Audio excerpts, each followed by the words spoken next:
Good Thursday morning to you. Thanks so much for waking up with us here in Good Day, Virginia. I'm Amanda Kenny. Brandon Van Sickle is off this morning. Your time right now is 5:31. We start this half hour with your international news. 10 Americans are back home after they were imprisoned in Venezuela. It's part of a major prisoner swap between the two countries as the Biden administration seeks to improve strained relations with the South American nation. Fox News' Ted Lindner has a story. Free at last, thank God Almighty, free at last. Emotions running high in San Antonio, Texas, as several Americans long imprisoned in Venezuela safely made it back home to the United States Wednesday night. I didn't know if I would ever make it out.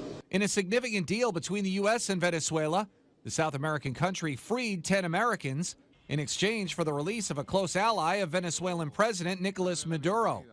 Some of the Americans who were being held say they were arrested and detained on false charges. They will create any of the worst things to put out there so they can detain people that are innocent.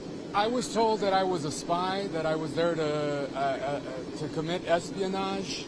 I was charged with terrorism. Also part of the agreement, Venezuela is returning the convicted defense contractor known as Fat Leonard Francis to the U.S. to face justice. Francis escaped from house arrest in California to South America last year. He's part of one of the largest bribery cases in the history of the U.S. military. The prisoner swap comes as the Biden administration continues working to strengthen relations with Venezuela, previously suspending sanctions on oil, gas, and gold, after Maduro agreed to conduct a fair presidential election next year.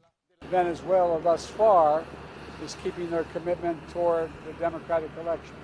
Not over yet. They've made detailed commitments. We'll see if they hold them. I want to thank President Biden because I know he made a difficult decision that will have a lot of pressure on him on Capitol Hill, but he got us home. Ted Lindner, Fox News.